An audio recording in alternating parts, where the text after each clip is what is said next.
Happy Friday sa tanan, kini atong latest weather update, March 4, 2022. Ang easterlies or init na hangin gikan sa dagat Pasipiko ang padayon nakaapekto sa may Southern Luzon, Visayas ug sa lalawigan sa Mindanao. Samtang natay gimonitor na cloud cluster sa gawas ng atong Philippine Area of Responsibility ug posible kining ma-develop na low pressure area this weekend. Padayon ta mag-monitor sa latest development kining cloud cluster.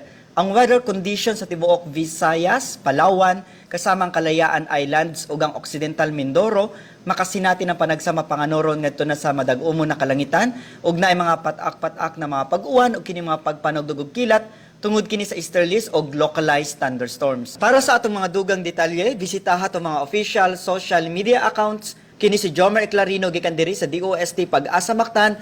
Maayong adlaw ug happy weekend sa tanan.